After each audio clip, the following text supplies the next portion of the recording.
Broadcast live. Hey, welcome back. Welcome back. I'm James. And I'm This is, here for Liv. This is Olive. I'm just trying to get a ride. So here we are again. Beautiful day out. Stuck at home. Happy I don't Friday. mind stuck at home, actually. Happy Friday or whatever the day is. Yeah, well, they're all the same now. Every day is Friday. Every day is Sunday. Every day is every day. But there's no more Mondays, huh? That's good. No. That's No. One cool thing. Yeah. Right. So, so I've been watching. So I just finished. Did I wake you up? I just finished watching a 27-part documentary on DVD called The World at War. It was made in 1974, and the great British actor Laurence Olivier narrates the whole thing. But it's a documentary about World War II, and it was really fascinating to watch. It was long, and I wasn't going to watch the whole thing, but then I borrowed it from somebody, one of the customers at Cesar. And then with the whole shutdown, I thought, well, shit, I got the time now. I might as well watch it. I can't give it back to him. So anyway, I was watching one of the last episodes yesterday or the day before, and there was they have a lot of people that come on and talk, people that were in the war, and now they're now it's like 20 years later. This was in 74. Anyway, this one guy's talking, this British guy, and he's saying they were fighting, and they realized that they were right at the beginning of the Great Burgundy Vineyards. Right. And his commander said to him, he said, because the French soldiers suddenly stopped, and they were sort of like, they had some momentum, but the French soldiers stopped and weren't advancing. And this guy's commanding officer said to him, he goes, "What the hell's wrong with those French guys? Why aren't they going forward?" And so he went and talked to them, and he realized that where they were at the start of the Great Burgundy Vineyards. And he said it would have been tragic to fight through these vineyards and destroy the vineyards. So they were all standing around trying to figure out what to do, because for the French, this was like holy ground, Yeah, exactly. And for anybody that cares about wine, this is like a sacred place. So they're wondering what to do, and they're thinking, and they're looking out over these vineyards. And finally, this one guy comes back who had been on kind of a reconnaissance, and he says, good news. I found all the weak points in the British or in the German defenses, and it's great news. It's all at inferior vineyards. So they said, okay, we can. Oh yeah, that's great. But if it had been like Nuit Saint Georges or Puny I know, it's funny. This guy is my friend from Paris. He looks and like look, it says from Paris. Do you see that? Yeah, I can see. This guy is a sociologue. He's a very cool guy. He's a poet also. Is he the statue or the blimp? He's I don't know, man. He looks different. Salut, Prince Roro. He looks a little stiff. All right. So anyway, speaking of Prince.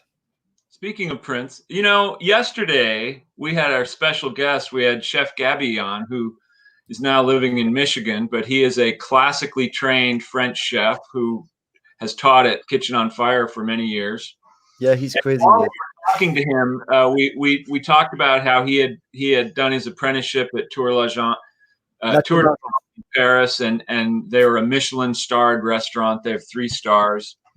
So I thought it might be interesting to talk about like what exactly that means, Michelin stars. And a lot of people don't really know. Michelin is, of course, a French manufacturer of automobile tires. And back in 1900, and in fact, it was during some sort of international expo in Paris, they were exhibiting, and they had made up these little guidebooks, little guidebooks. Then they were giving them away at the time. And they were basically how to take care of your tires. And then as time went on, they started to expand the book and they started to be about everything that a traveler driving through France would need to know. So it's not only like how to take care of your tires, what spare parts you should carry, and they even had, just in case you had any accidents, they had a list of the best surgeons in France, which I think is very funny. Oh, that's crazy. But then eventually they started also putting like recommendations for where to stay and where to eat. So they had hotels and restaurants in there. And over time, the hotel and restaurant part of the Michelin Guide expanded to the point where they didn't really talk about cars anymore. It was really just a travel guide for the best restaurants. And they developed this system of stars to apply to restaurants that were really, really exceptional. So to even have 1 star is quite an accomplishment. Today it's crazy, I know. Yeah, I mean, of all the restaurants in France, just France, there's only a fraction of them even have 1 star. And then 2 star, of course, means that you're a really great restaurant, and 3 stars is extremely rare. It means you are a restaurant of the absolute highest quality in terms of service, food, decor, everything. So it's a much coveted thing, and chefs work and restaurateurs work very hard to get these stars, and to have one is a very, very prestigious thing. So that's how it all began. And then for restaurants that aren't starred, they have another system of little utensils, like a fork and a napkin or something, that they can, these are restaurants that they recommend, that they're maybe a value, or it's just a nice place to stop on the road. But they're not the kind of fine dining that's going to garner a star. But wow, there's a big pile of Michelin books. I know there's a lot of different ones. Huh? That's crazy. I remember those. I remember my everybody has one in France. Oh, yeah. I mean, it's just. And now they publish maps. And then of course they began to go outside of France. So now they have Michelin guides for all kinds of countries. And they publish really, really good maps, these huge maps that you can fold out. I have some. Oh yeah. I have one of France. I think I have one of England. What was this thing that you have here? Those big map thing, the Thomas Guide. The Thomas Guide, yeah. Wow, that was really cool, man. Rand McNally does really good. So when I was a limousine driver in Los Angeles, I had this guide. I had to learn it before I started to work, and of course I didn't know anything. And I told the guy I knew everything. I've already driven a limousine, which I've never done. And I took this limousine, and the day where I was going to be trained, the driver didn't show up, and it was all this run to do for the whole weekend, and I just had to do it. And I never drove a limousine in my life, and I didn't know what to put the gas in. So, and just to come to a gas station, so it took me a long time to get from one run to another. But I remember those maps, those big gag maps that I had to learn how to navigate. It was insane. Oh my God. Now, of course, you just have a GPS on your dashboard. That's crazy. Punch in the address and it would tell you where to go. Yeah, I love the taxi drivers in London. They're extremely well trained about the streets of London, and they have to know detailed information about the city. So you can just tell those guys the name of a restaurant, right, hotel, any kind of place name, and they just know. Same for us. When we were driving limousine, we had some restaurants and places that would give us a kickback if we send them people. I don't think it's true in New York City. I've had a lot of cab drivers in New York. Yeah, I'm sure. I mean, for us, we had this whole thing where everything was planned, and then we had our own addresses that we could send people where, cool places to go. It depends what type of, customer would go in the limousine, but there was some weird people sometimes. You don't want to talk to them. When I was living on the Upper East Side in Manhattan, I was going to a trade show one day at the Javits Center, and it was a Sunday. So often on Sundays, I would just take a taxi because it was really easy. Right. I jump in the cab and I say to this young taxi driver, I say, Javits Center, please. And he goes, yes, sir. And he starts driving, and he had a thick accent. I'm not sure where he was from, but he was definitely not from New York. And he starts driving, and he turns around, and he goes, what exactly is that? Javits? Right. And I said, oh, you don't know where the Javits Center. And I said, all right. I said, well, this is going to be a good place for you to know, because a lot of people are going to want to go there. So I gave him direct, and I had to steer him, but he had no clue. He had never heard of the place, let alone did he know how to get there. That's why those it was his first day or second day on the job or something. That's why right. That's why those guides are important, right? Yeah. So the Michelin, they also have a kind of a mascot, and it's this animated character he's known as the Michelin Man. And he's made out of tires. He's like a stack of tires. But most people don't know this. People used to know, but these days people don't. That he's actually got a name. His name is Bibendum. Bibendum.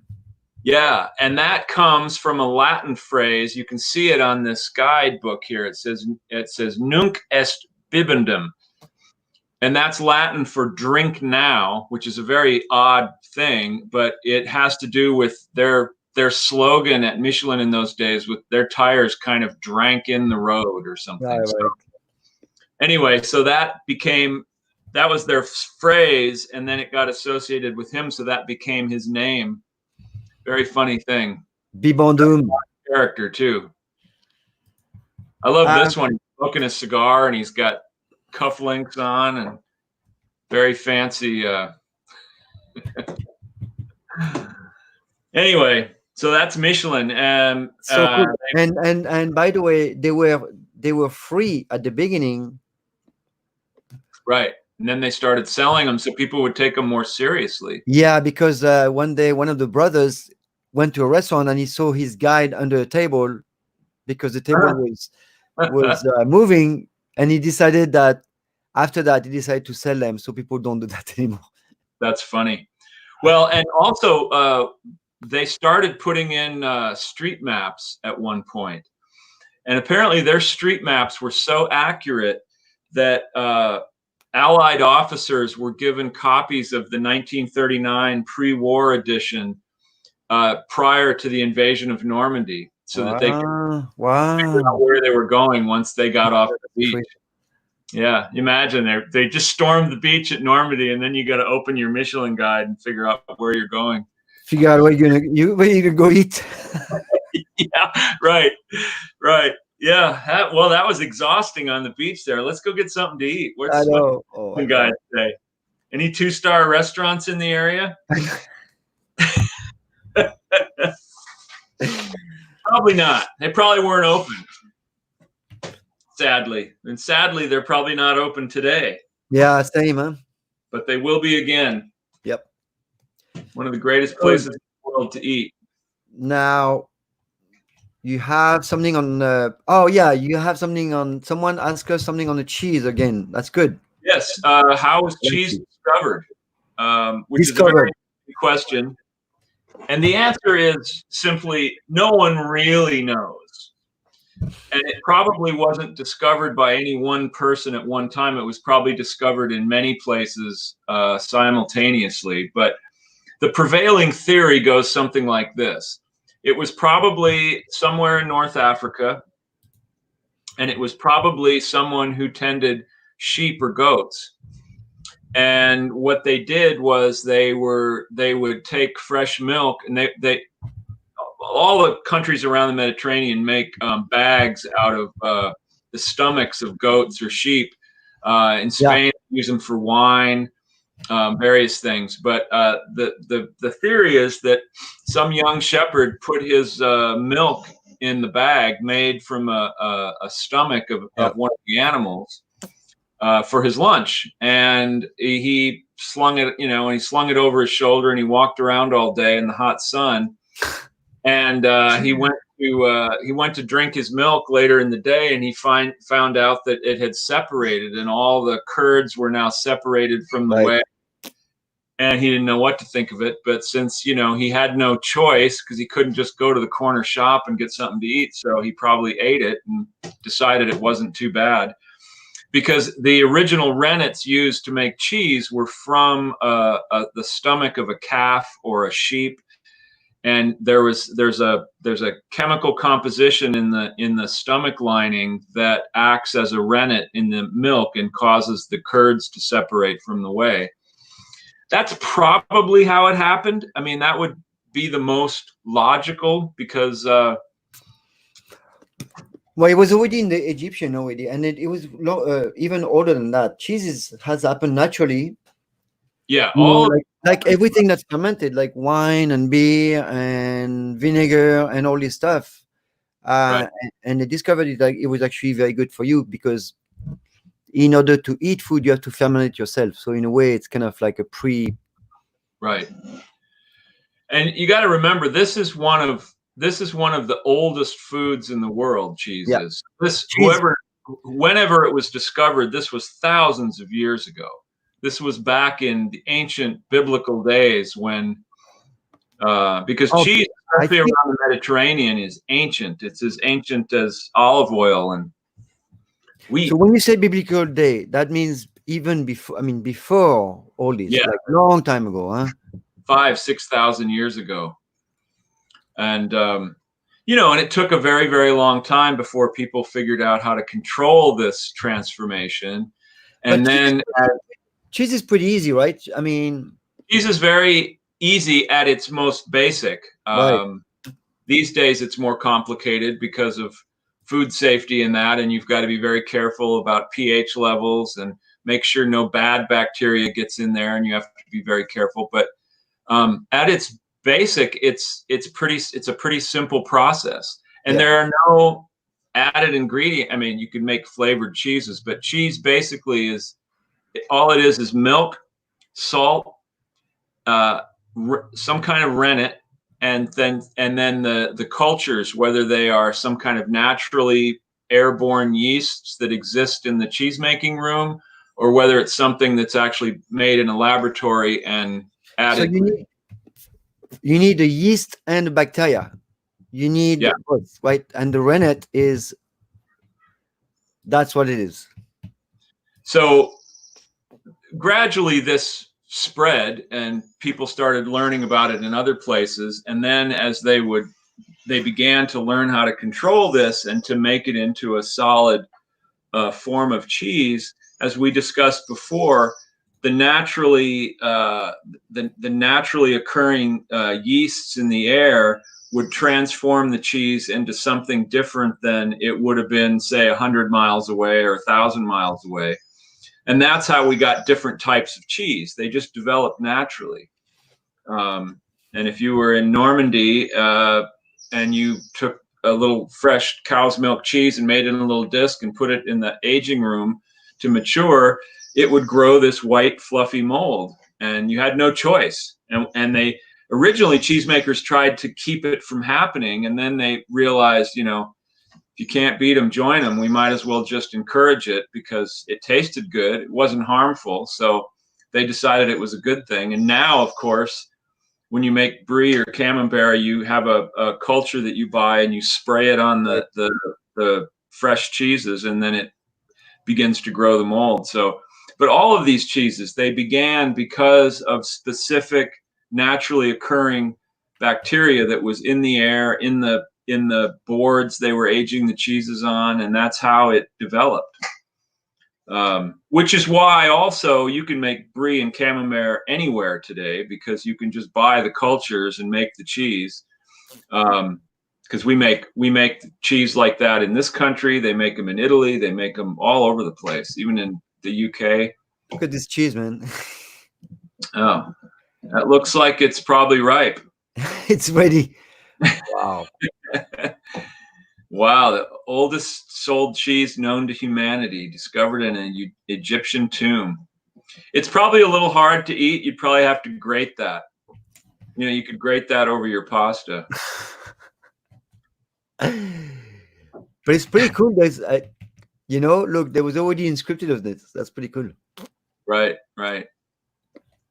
I saw a sign that somebody had sent to me. It was outside of a church or some sort of community hall, and it was like a marquee, and they'd put up this sign that said no more ban pre-grated cheeses. Make America great again. Oh, I see that. That's pretty cool. Grate. It's like, yeah. Yeah.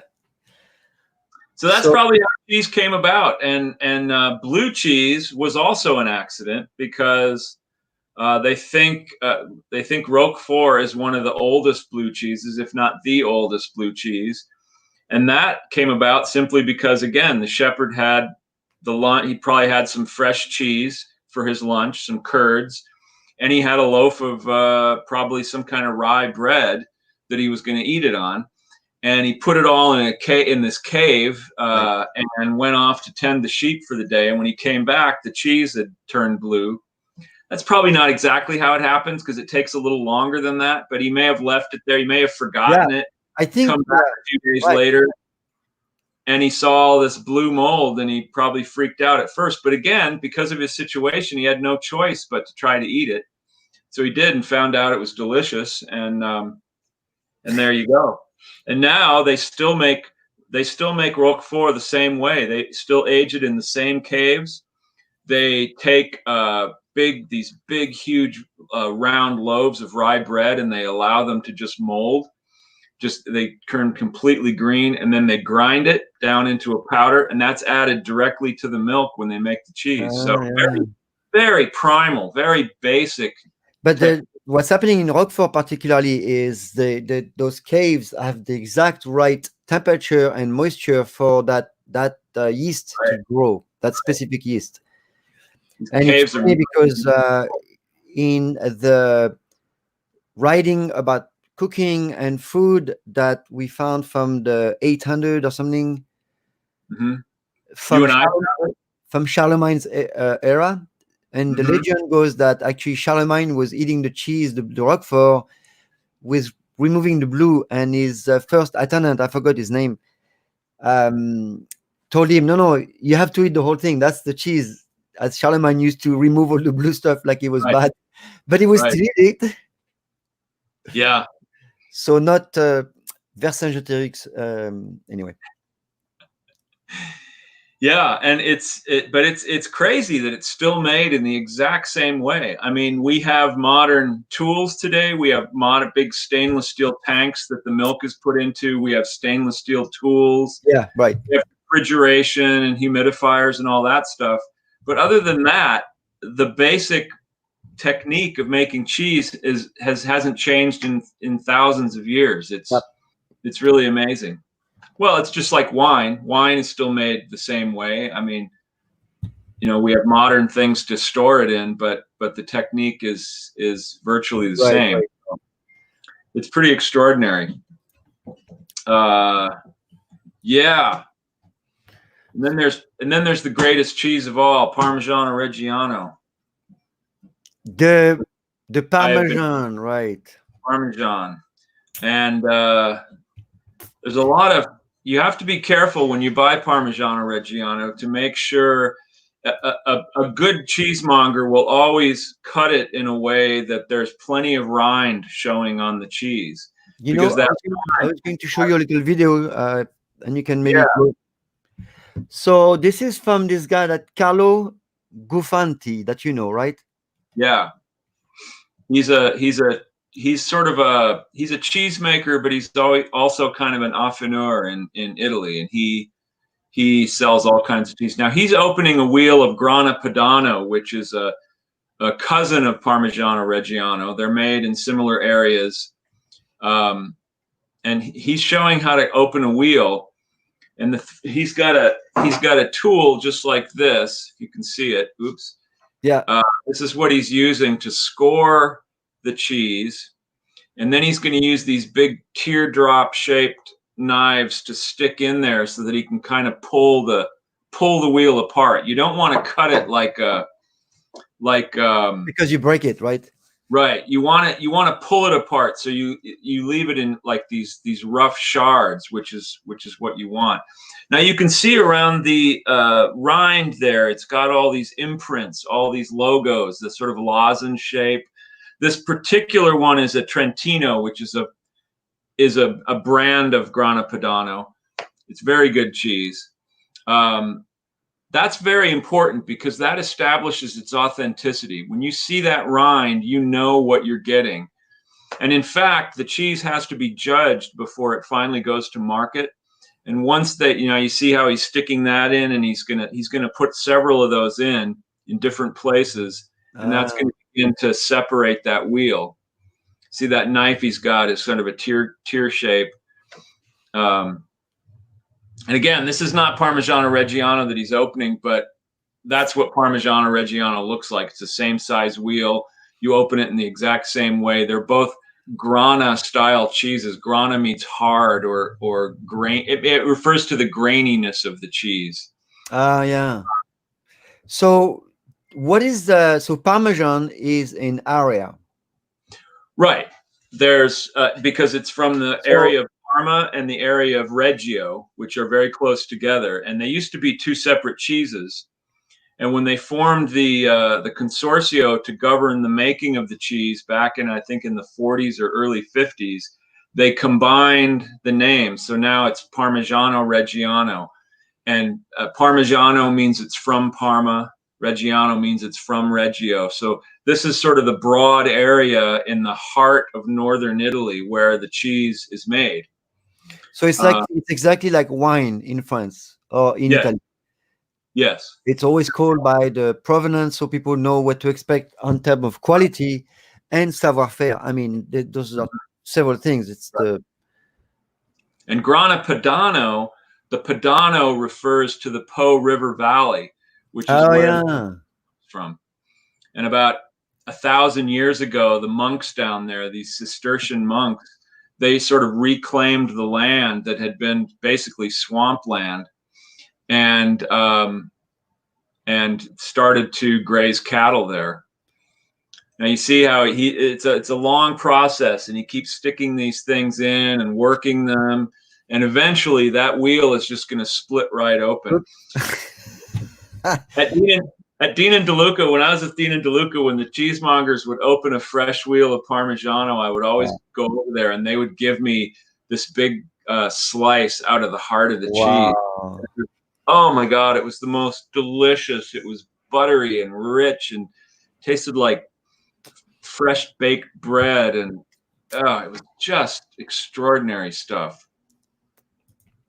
So you'll often hear Parmigiano Reggiano called Parmesan. Yeah. Because Parmesan is actually the French. Wow. Yeah, there you go. Oh, look at that beautiful thing. Look at that gorgeous cheese. Very nice. Very nice, huh? And Parmesan became known by that here mostly because of the Kraft company, because they started making a Parmesan-like cheese that they grated and put in those little round green cans. And for many of us, for many, many years, that was what Parmesan was. Yeah. And it came in a can, and you sprinkled it all over your spaghetti. And I thought there was a lawsuit